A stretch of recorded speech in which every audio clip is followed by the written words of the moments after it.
Beleza, Manuel. É, eu vou falar aqui rapidamente sobre o Alexandre, né? O Alexandre, ele foi um cara muito importante. Por que ele foi muito importante? Porque ele vai lançar, né, aquilo que a gente pode conhecer como uma New Model Army da antiguidade, tá? Da antiguidade clássica. O Alexandre, ele vai... eu acho que eu coloquei isso nos slides, Manuel. Se você puder mostrar aí para o pessoal, até ajuda, né? Essa é a Batalha de Leuctra.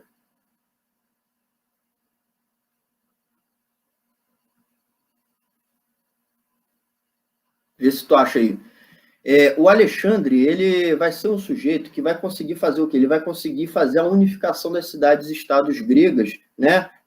Sob um domínio, eu diria que autocrático, né? Isso começa a princípio com quem? Com o Filipe, né? Com Filipe II, né? Que foi seu pai, que o Filipe, ele vai subir, né, ao poder durante o ano de 359, né, não como rei, mas como um protetor, né, de um rei mais fraco chamado Amintas IV, né?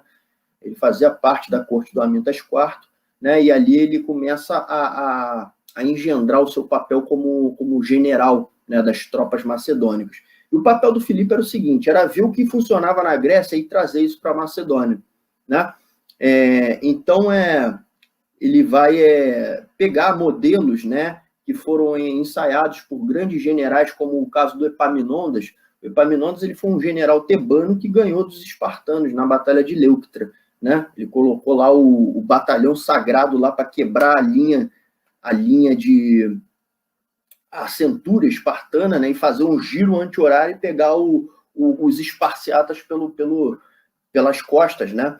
Então, ele pegava essas estratégias, ele pegava o modelo de armadura, ele pegava o modelo de pique, né, o doro, o oplon, que é o escudo, e tentava aprimorar isso, né? Então, você vai ter o quê? Você vai ter todo um aprimoramento daquele equipamento belicista utilizado pelos atenienses, pelos espartanos, na Macedônia, né? E os macedônicos, eles eram vistos pelos atenienses como bárbaros, né? Então, o que o Filipe vai fazer? Ele vai requisitar os serviços de Aristóteles, que era o homem mais genial do mundo naquele momento, e vai colocar o Aristóteles para educar o menino Alexandre, né? E o Aristóteles vai ensinar muita coisa para o Alexandre, que inclusive por onde quer que ele passasse, ele levasse o quê? Ele levasse a cultura grega, né? E o Alexandre, ele vai estender, né, o manto do helenismo para a Ásia, né? E por onde quer que ele passasse, né? Então, o Filipe II, ele vai melhorar a armadura, né? A armadura dos atenienses. Ó, essa couraça que o cara veste, que o Piseitaros veste, chama-se cuiras, né? O Piseitaros, ele é o hóplita macedônico, tá? O hóplita macedônico, ele tinha uma lança que ela tinha 7 metros, o doro tinha só 3, 4 metros, o pique macedônico tinha 7 metros, né? É o que a gente chama de sarissa. A sarissa, ela era uma lança aprimorada, aperfeiçoada da falange, né? E a ponta também, ela tinha veios, né? Era em formato de folha para causar o sangramento e hemorragia quando tu perfurasse o sujeito, né? Passa para o lado aí, Manuel. Aqui a gente vai ter o Hétairos, ou hétero, cavaleiro macedônico, né? Recebe esse nome de hétero porque ele penetra a lança no inimigo, né? Então, o hétero, ele era a cavalaria macedônica, né? E ela era muito característica, porque ela tinha essas penas, né, saindo do elmo, né? Também utilizava um modelo de corcelê aprimorado pelo Filipe II, e isso tudo aqui, gente, vai ser tomado por Roma, vai ser aplicado depois nas legiões romanas, né? Você começa a ver que a armadura começa a ganhar a forma que depois os romanos vão também aplicar. Esse aqui é o Peutasta. O Peutasta, ele era um lançador de dardo, e quando os dardos dele acabavam, ele virava ali um soldado esguio, né, da primeira linha de batalha, né? Passa para o lado aí, o Manuel. Esses daí são a tropa de elite. é o hipapista. O hipapista, ele não é somente um hóplita, ele é também um espadachim, e esse cara daqui, ele não vai na frente, ele vai atrás, entendeu? Porque são os soldados veteranos que, inclusive, compõem a corte guerreira do Alexandre e do Filipe, tá? É o hipapista, então é um guerreiro, uma infantaria de elite que também pertence às classes dominantes macedônicas, tá? Esse aqui é o tamanho do Império Macedônico, né? Vocês verem que não foi pouca coisa. O Egito, o Alexandre vai tomar o Egito, vai colocar lá os Ptolomeus na curadoria do Egito, né? Vai chegar até a Índia, né? Vai tomar a Babilônia, né? Passa para o lado aí. Tá aí, Manuel? Isso aí é o Petróbolos. O Petróbolos era uma máquina, né? Que foi apropriada de Siracusa. A cidadela de Siracusa contava com um gênio na época, chamado Arquimedes. E o Arquimedes, ele era um cientista. Então, o Arquimedes, ele vai inventar um arco chamado arco-barriga. E esse arco-barriga, ele era tão simples de ser carregado que o cara colocava o peso do tórax no arco, o arco ele contraía, né? E atirava flechas. Então, até uma criança conseguia atirar com arco-barriga. Ele era poderosíssimo, né? Foi a primeira besta. O Alexandre vai ver aquilo e vai falar, porra, legal, constrói um aí, tamanho GG, né? E aí vai surgir essa arma aí, o Petróbolos. O Alexandre vai implementar também o estandarte, né? O estandarte macedônio é o Sol de Virgínia, né? O Império do antes de vocês verem aquela frase lá aquele lema, né, do Império Britânico, o império que o sol nunca se põe, o Alexandre já tinha isso em mente, né, o Sol de Virgínia, né? O Sol de Virgínia simbolizava o Império Alexandrino, o Império Macedônico, tá? E ele colocava isso nos seus estandartes.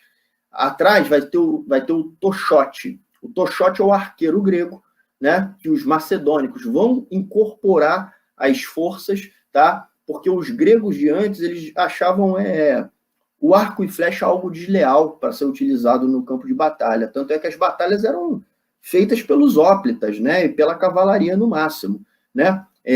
Arqueiro era coisa de persa, era coisa de bárbaro, era coisa de quem joga sujo, né? Que quer abater de longe e tal. O Alexandre vai olhar e falar assim, não, isso aqui é importante, incorpora isso no exército, né? Passa para o lado aí, Manuel. E aqui está aquele mapa, né, que eu falei do Anaximandro, né? Aqui que está aquele mapa, onde você tem a divisão Europa, a Média e o norte da África, tá? Bem, por que eu mostrei isso para vocês? Porque o Alexandre ele vai engendrar uma New Model Army, né? Com o Alexandre vai surgir infantaria de fato, cavalaria de fato, artilharia de fato, né? Máquinas de cerco absolutamente possantes. É o Alexandre que vai trazer isso, né? Não que não existisse antes, existia, tá? Mas o Alexandre ele vai padronizar isso, né? Soldados que recebem pela prestação de serviço, recebem um soldo, né? Soldados profissionais com uma indumentária profissional. Isso o Alexandre e o Filipe que vão engendrar, né? Por isso que eu trouxe o Alexandre aqui para a gente. Passa aí para o lado, vamos começar Roma, né? Bem, Roma, gente, os romanos eles vão se conformar no lugar conhecido como Península Itálica, tá? Eles são oriundos do povo etrusco, tá? Os primeiros reis romanos eles vão ser reis etruscos, tá? E os etruscos eles vão ser altamente influenciados pela cultura grega, tá? Tanto na arquitetura, tá? Tanto na língua, o latim ele vai ser altamente influenciado pelo grego. O grego, o alfabeto ático do grego ático é tomado dos fenícios, né? Então os signos, os fonemas, as letras, né? Elas foram tomadas do fenício, foram aperfeiçoadas, né? No grego antigo, e do grego antigo depois o latim ele vai ser oriundo, tá? Essa região da Península Itálica ela era composta por vários povos. Você tem os etruscos, você tem os sabinos, você tem os samitas, né? Você tem os campanianos, né? Parte, né, da Sicília, você já vai ter a presença dos cartagineses. Os cartagineses eles vão causar um problemaço a Roma nas guerras púnicas, né? Com Amílcar Barca e depois com Aníbal, tá? Você vai ter então, uma forte influência dos gregos na cultura romana, né? E o mito de fundação de Roma, né, vem lá pela metanarrativa mitopoética de Rômulo e Remo, né? Aqui você tem o camponês Fláustulo, que recolhe os bebês gêmeos que foram colocados numa cesta, né, porque o tirano de Alba Longa queria se livrar, né, das crianças a quem pertenceria o trono, né? Então você tinha a princesa Réia Sílvia, né, que foi trancafiada num calabouço, só que Marte, o deus da guerra, né, a cortejou. Coloca aí pro lado, mano.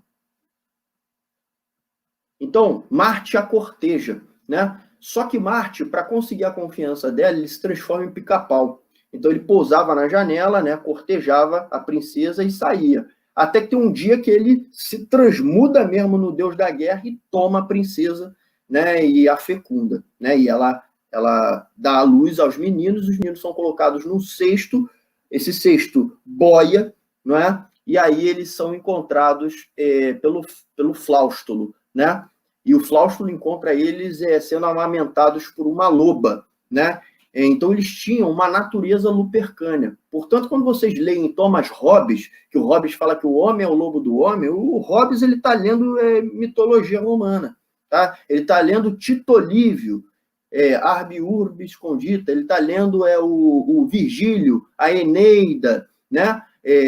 Um dos mitos fundadores de Roma foi que Enéas, um dos príncipes e heróis troianos, né, após a derrota de Troia, ele vai para outro lugar e funda uma cidade, né? E essa cidade seria Roma, né?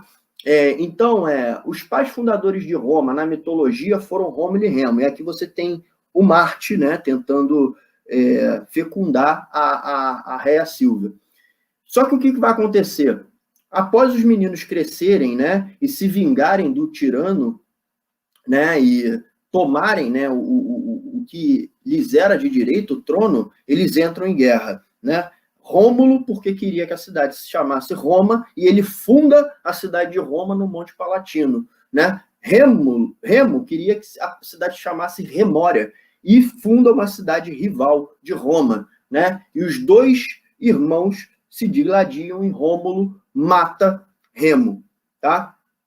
E aí depois você vai ter um episódio conhecido na história, né, como o furto das Sabinas, né? Porque Roma era uma cidade fundada com a choudra, né? Só com quem não prestava. Então não tinham muitas mulheres. As mulheres se assustavam porque consideravam os romanos bárbaros, rufiões, com costumes reprováveis, né? Então os romanos eles vão lá na cidade dos Sabinos e raptam as mulheres. Isso vai levar a uma guerra, né, dos romanos contra os Sabinos, né? E esse episódio ele vai ficar conhecido como o Rapto das Sabinas, né? E quando os Sabinos eles entram na cidade de Roma, as mulheres foram estupradas e já estão grávidas, né? E não tinha muito o que fazer. E essa é a gênese da civilização romana, pelo menos a mítica, né? A mítica. Toda civilização ela tem um rei mítico, um rei lendário, semi-lendário. Ontem eu falei do Gilgamesh, hoje eu falei do Rômulo, né? O Rômulo ele vai ser o primeiro rei de Roma, né?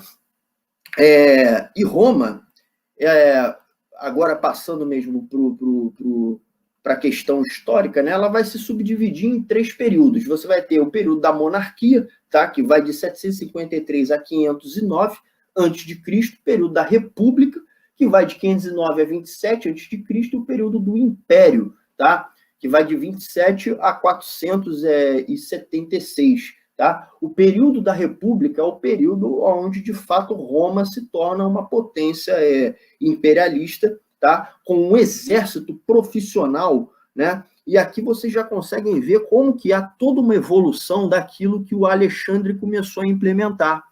Notem só o estandarte, né? Notem só a padronização do uniforme, a padronização das insígnias, a padronização dos escudos, a padronização da formação, um exército altamente treinado em escolas de guerra, desde a sua mais tenra idade, um exército que é um exército arquiteto, um exército engenheiro, um exército que produz ruas, né?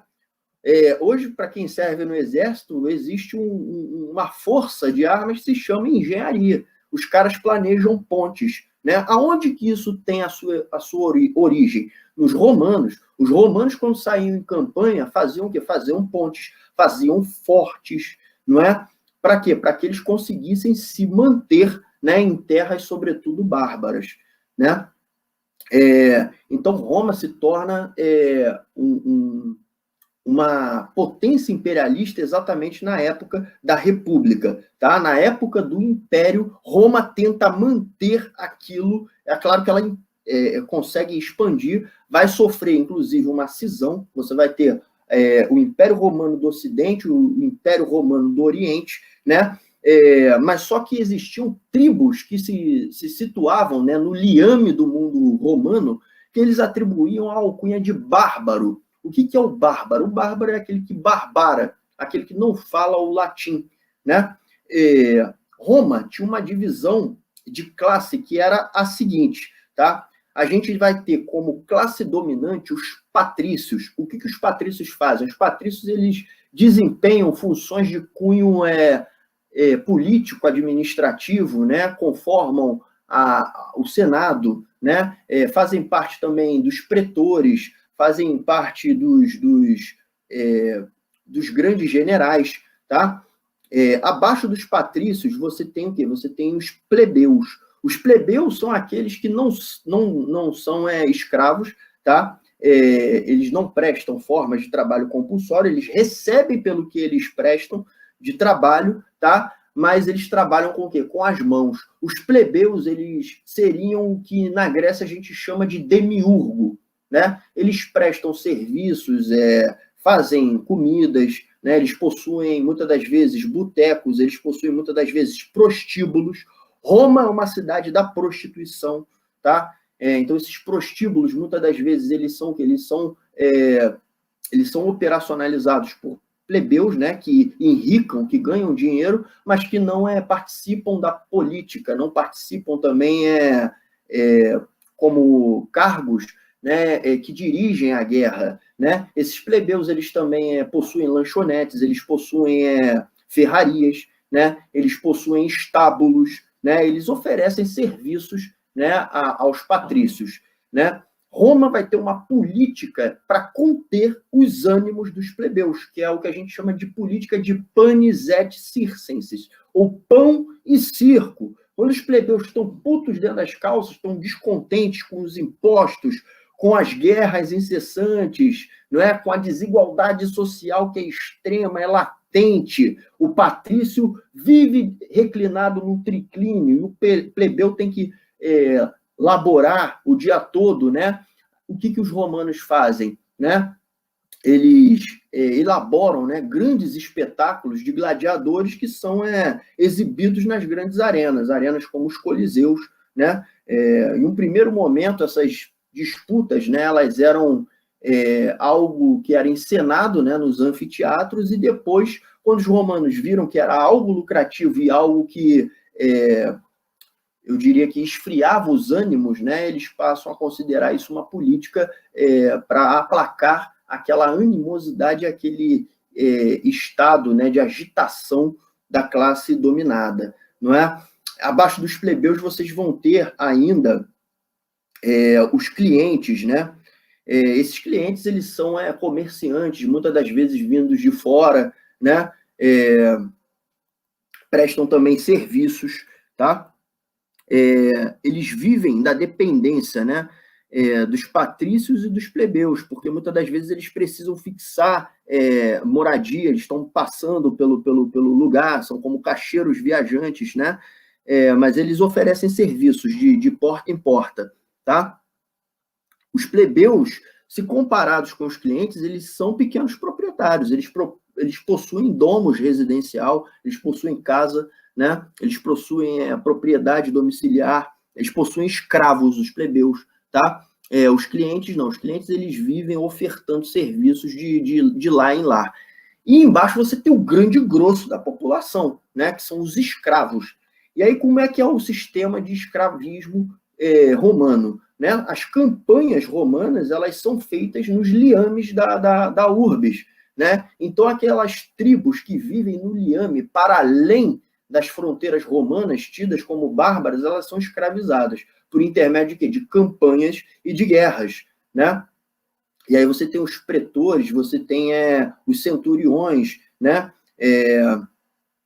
E você tem todo um organograma militar, né, que vai fazer esse processo de apresamento ou de preação dos bárbaros. E esses bárbaros, eles são trazidos para Roma exatamente para servir, né, nas pedreiras, extrair calcário ou serem escravos domiciliares, né? E isso vai desagradando os reis bárbaros. Por quê? Porque além deles eles perderem pessoas que vão servir como escravos, esses reis, para eles se manterem reis, eles precisam se submeter ao Império Romano. Eles são romanizados, né? Muitas das vezes eles precisam aderir às instituições romanas, eles precisam aderir à língua romana, à forma de falar, de se portar, de se vestir romanas, né? Então a romanização ela é um processo brutal, né? É um processo, uma tentativa de aculturação ou de aculturamento do bárbaro, né? Alguns bárbaros vão ser depois, quando Roma já se encontra decadente, incorporados aos exércitos romanos, né? Vai ser a instituição que a gente chama de federate, ou federalização dos bárbaros, né? Os visigodos, por exemplo, eles vão ser federalizados, né? Parte dos queruscos também vão ser federalizados. Só que, muitas das vezes, alguns líderes bárbaros, eles tomam o poder para si, porque eles se tornam tribunos romanos, se tornam pessoas de alta patente dentro dos exércitos romanos e jogam os exércitos romanos contra a própria Roma, né? Esse vai ser, por exemplo, o caso de Armínios, né? O Armínios, ele era um líder querusco, né, que vai preparar uma emboscada para os romanos, lá na floresta de Teutoburgo, né? Ele vai convencer, né, os romanos que eles têm que caminhar em fila indiana, num lugar altamente hostil, povoado por tribos bárbaras, né? Os bárbaros vão jantar os romanos, né, na floresta de Teutoburgo. Eles vão perder 3 grandes legiões, né? Inclusive, se eu não estiver enganado, a Fulminata, né, que era uma das principais legiões romanas na época, né?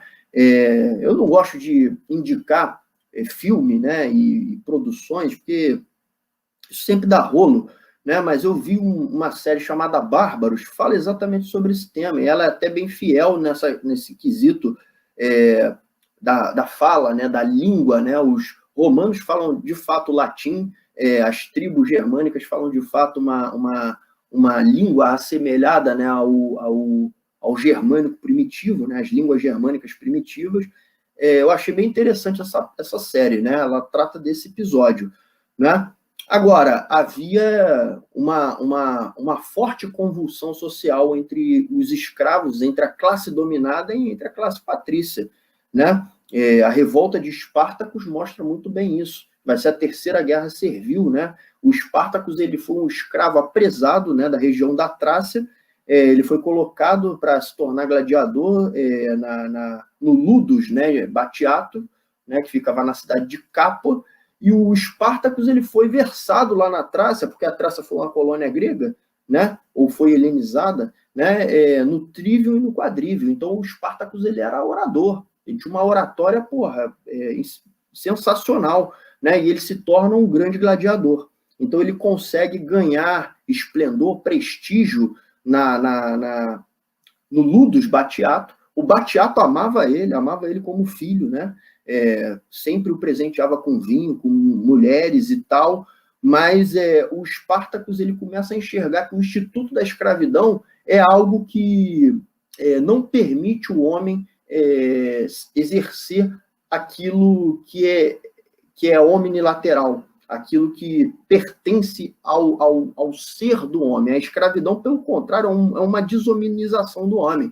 Ele começa quebrando calcário e depois ele é colocado para enfrentar gladiadores na arena, enfrentar feras, né? Então, nesse momento, ele começa a costurar, né, uma série de relações com as lideranças, né, escravas locais. Dentro do próprio Ludus Batiato, ele vai construir uma amizade, né, com Crisos, o Crisos ele era líder dos gauleses, e você já tinha outros líderes também, trácios ali, ucânicos, e ele vai costurar uma série de alianças com esses líderes, né?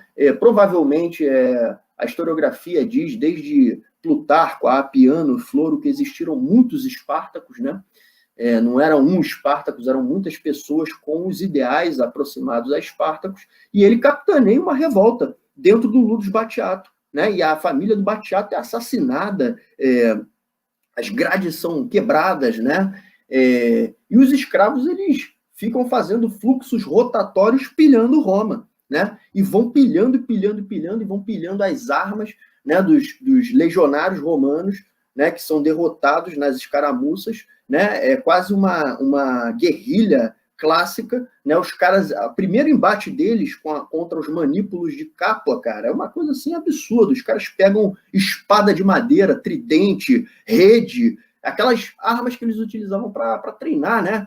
Talheres, colher de pau, pão dormido, o que desse eles pegavam lá para fazer o combate, né? E conseguem desarmar a cintura de Capua, né? Se apoderam das armas da cintura de Capua, e o Espartacus ele consegue erigir um exército escravo, né?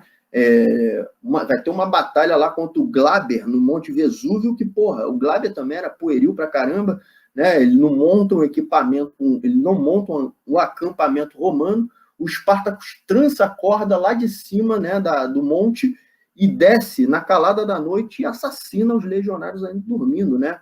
O Crasso vai ter uma série de derrotas, né? E a guerra servil ela vai levar 3 caras que se odeiam a se unirem no triunviratum, né? Que vai ser César, Pompeu e Crasso. Os caras se odiavam. O César odiava o Pompeu e o Crasso odiava o Pompeu, e o César odiava o Crasso também. Mas eles se unem porque, nesse momento, o Espartacus consegue um exército escravo de quase 300 mil homens, né? Então, aquilo ali era um perigo, né, para o Senado romano, né, para a gen romana, né? Alguns historiadores dizem que Espartacus não tinha o intuito de extinguir, né, o instituto da escravidão. Eu, particularmente, penso que o Espartacus ele podia ter acelerado a debacle, a hecatombe de Roma, né? Ele não ia consignar uma revolução comunista, nada disso, até porque o comunismo ele precisa, né? O comunismo é a socialização da riqueza, né? Da bonança, não da miséria, né? Então, nesse momento, você ainda não tinha o itinerário da abundância. Isso aí só é possibilitado pela burguesia, pela revolução industrial, pelo avanço das forças produtivas que vai ser engendrado, né, naquele momento, né? Então, o Espartacus ele poderia ter acelerado a hecatombe de Roma, tá, camaradas? Depois você vai ter o quê? Você vai ter os escravos, né, fazendo essa série de revoltas. O cristianismo vai se tornar a religião dominante em Roma, né? O paganismo vai perder a séculos seguidores. Santo Agostinho vai fazer um trabalho junto com Ambrósio de disseminar o cristianismo em Roma, né? Ambrósio em Milão, Santo Agostinho em Hipona, né?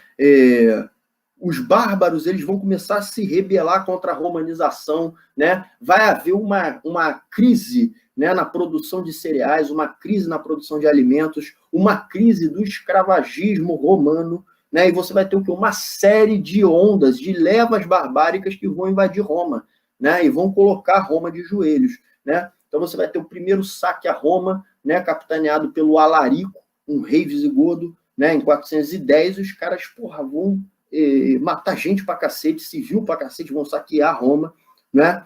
Depois do Alarico, você vai ter em 455 um saque também capitaneado por um rei vândalo chamado Genserico, né? O Genserico também vai saquear Roma e vai chegar em Cartago, vai tomar a cidade de Hipona. O Santo Agostinho morre nesse cerco aí, entendeu? E ele vai montar uma rota de monopólio ali que abiscoita ou assambarca as ilhas da Sardenha, da Córcega e da Sicília. Aquilo ali vai ficar sob o monopólio vândalo.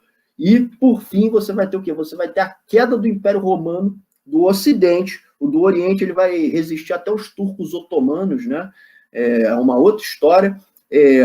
Então, a queda do Império Romano ela vem em 476 pela batuta dos Érulos, capitaneados pelo Odoacro, né, que também vai saquear Roma, né, e vai depor o último imperador, né, nesse caso, Rômulo Augusto.